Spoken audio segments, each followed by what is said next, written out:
Perkenalkan, nama saya Nabila Rihadatul Rahimahullah, biasa dipanggil Nabila. Di sini saya akan menjelaskan tentang fenomena pay later yang akhir-akhir ini banyak terjadi di media sosial atau sedang viral. Di sini saya akan menjelaskan apa sih pay later itu. Pay later adalah layanan buy now pay later dengan singkatan BNPL. Melalui fitur ini, pengguna dapat melakukan pembelian barang atau jasa tanpa harus membayar secara langsung, melainkan menunda pembayaran hingga periode yang ditentukan atau dengan cicilan bulanan.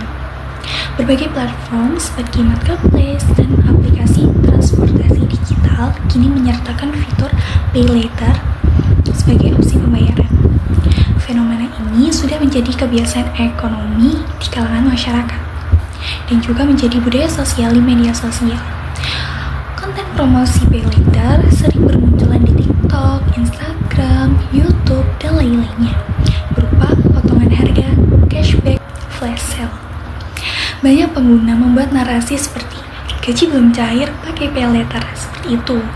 Narasi tersebut membuat mindset para konsumen untuk lebih mementingkan gaya hidup daripada kemampuan finansial saat ini.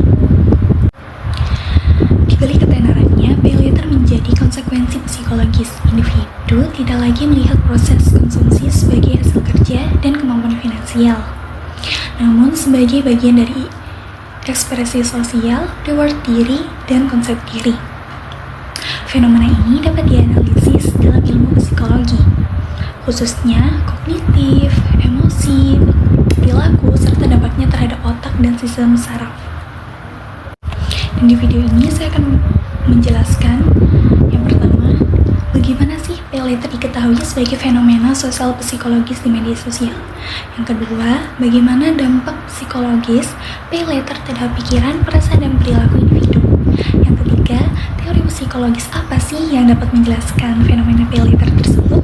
Yang keempat, bagaimana mekanisme otak dan sistem reward kerja dalam perilaku konsumtif berbasis pay later.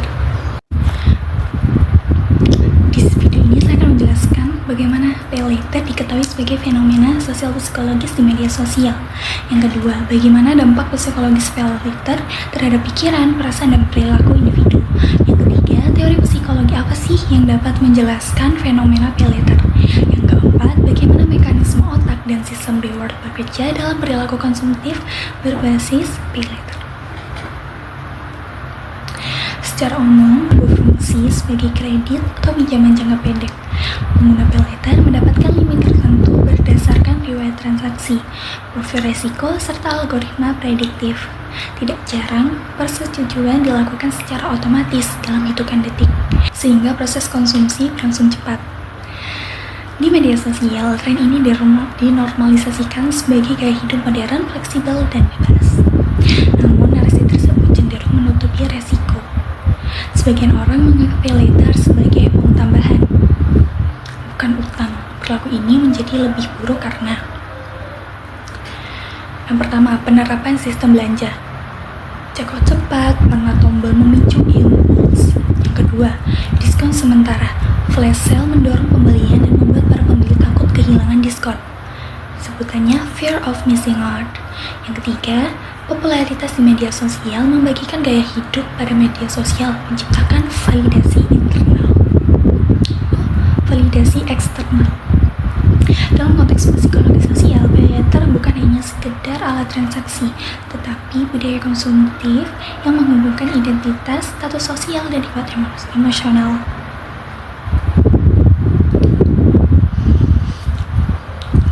Kemudian saya di sini akan menjelaskan dampak pay later terhadap pikiran. Di sini saya akan menggunakan teori ini tadi ya, teori psikologi.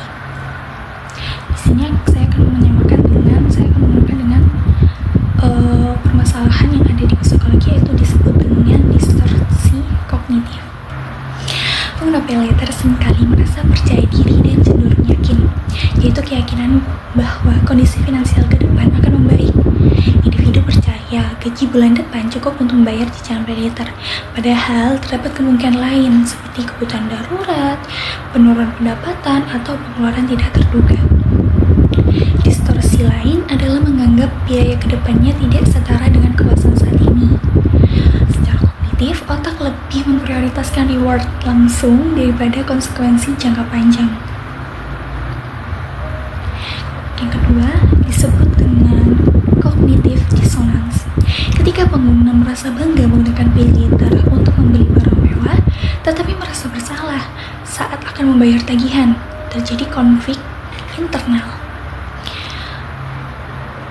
Seperti yang disebutkan oleh Festinger pada tahun 1957, beliau mengatakan atau menyebut keadaan ini sebagai cognitive dissonance atau ketidaksesuaian antara rasa ingin hemat dengan perilaku konsumtif atau berhutang. Untuk menutupi konflik, pengguna membuat validasi dengan semua orang pakai pay later atau inilah reward untuk kerja keras. Kemudian dampak terhadap perasaan. Pay later menyebabkan ketidakstabilan emosi. Pada saat pembelian, pengguna merasa gembira dan puas. Ketika tagihan datang, memicu rasa cemas, takut, bingung, bahkan malu. Sensasi ini sering terjadi jika transaksi pay later dilakukan berulang. Perasaan cemas yang berlebih memicu perilaku impulsif, membuat pengguna merasa terjebak dan untuk mengurangi stres sementara.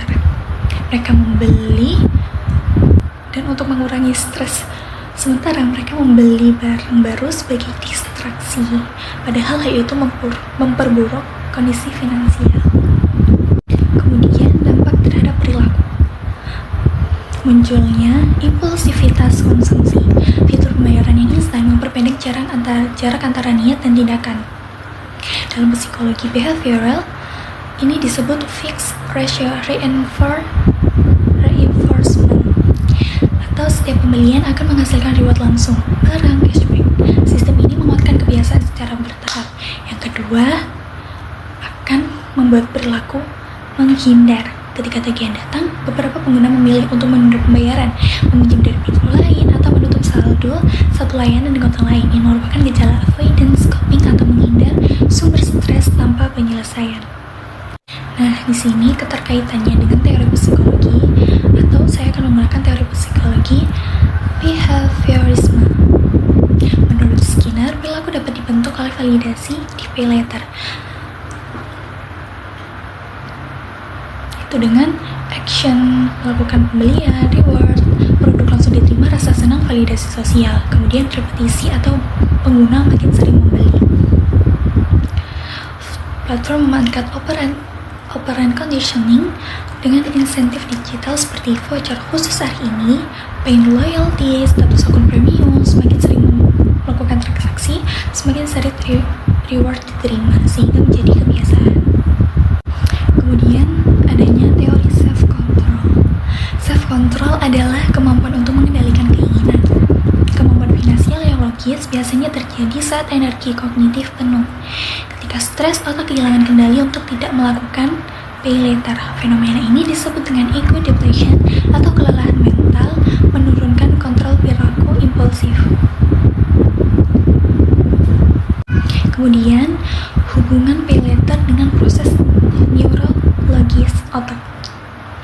Sistem reward akan memberikan dopamin, seperti saat melihat diskon besar-besaran atau melakukan check out. Nukleus accumbens aktif untuk melepaskan dopamin yang menghasilkan sensasi menyenangkan. Karena prosesnya yang cepat, otak belajar bahwa membeli sama dengan menyenangkan. Akhirnya, pengguna mengulangi tindakan tersebut berulang-ulang. Reward bukan hanya sekedar produk, tetapi seperti notifikasi pembelian sukses, voucher diskon 50%, pesan selamat kamu hemat 100.000. Semua bagian tersebut dirancang untuk meningkatkan dopamin terhadap penggunanya. Kemudian prefrontal cortex atau PVC.